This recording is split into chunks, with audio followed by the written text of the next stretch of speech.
এই সরকার যেন সংস্কারের সাথে সাথে যেন লেজুর ভিত্তিক রাজনীতি দেশে না হয়। আমার মাহফুজুর রহমান মুগ্ধা রাজনীতি বিশ্বাস করতো না, ওইখানে সে কনভেনার ছিল। ছাত্র শিক্ষকের মাধ্যমে যে সর্বোচ্চ পদ, সেই পদে সে ছিল। ছাত্রদের সাথে সে কাজ করেছে। ভার্সিটিতে অভিষেক, আরও বিভিন্ন ধরনের খেলাধুলা যত পর্যায়ে আছে ছাত্রদের মাধ্যমে, ওখানে একটা ছাত্র শিক্ষকের ভোটের মাধ্যমে নির্বাচন হয়। পরবর্তীতে ওখানে থেকে আসার পরে সে যে কলেজে রাজনীতি নাই, যার কারণে বিএনপিতে ভর্তি হয়েছে, ওইখানে রাজনীতি নাই, কিন্তু তার মধ্যে দেশপ্রেম ঠিকই ছিল। কাজেই আপনারা আরেকটি কথা বলছে, এইদিকে লক্ষ্য রাখবেন। আর যে এখন নীরবতা আমরা পালন করলাম, এই নীরবতা সহ আরও যত আছে এই ব্রিটিশ আইন, এগুলি আপনারা বর্জন করবেন। দেশে মানুষের জন্য যারা কল্যাণ, সেটার দিকে আপনারা সেই আইন রেখে বাকিগুলি আপনারা বর্জন করবেন।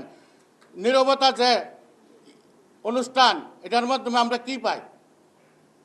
আমরা যদি জাতীয় পতাকা উত্তোলনের মাধ্যমে যে সঙ্গীত, তখন আমরা তারাই সম্মান করি। আমি তো এই নীরবতার মাধ্যমে আমার সূরা কেরাত, দোয়া দরুদ, আমিগুলি নীরবতার মধ্যে আমি পড়ি। কাজেই এই নীরবতা সহ ব্রিটিশ অপসংস্কৃতি যেগুলি আছে, এগুলিকে আমাদেরকে প্রত্যাহার করতে হবে। আর সময়ের 1 ফুর, অসময়ের 10 ফুর।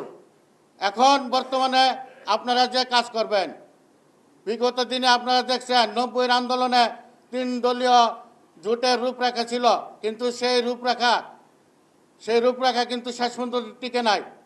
আমি বলতে চাই যে বিএনপির মাধ্যমে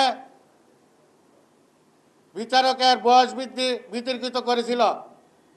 এখানে কম বেশি বিএনপিও জড়িত, কিন্তু তারা শেষ পর্যন্ত তাদের শুভবুদ্ধি হয়েছিল, যার কারণে তারা পদত্যাগ করেছিল।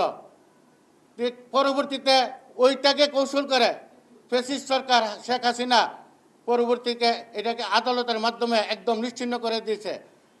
90-এর যে গণ আন্দোলনের ফসল, সেই ফসল কিন্তু আমরা ঘরে তুলতে পারেন নাই, ব্যাহত করে দিয়েছে। কাজে আগামী দিনে সময়ের 1 ফুর, অসময়ের 10 ফুর, এই কথা চিন্তা করে দেশের সাথে স্থায়ী একটা সংস্কার এবং বিভিন্ন পর্যায়ে পদক্ষেপ গ্রহণ করবেন।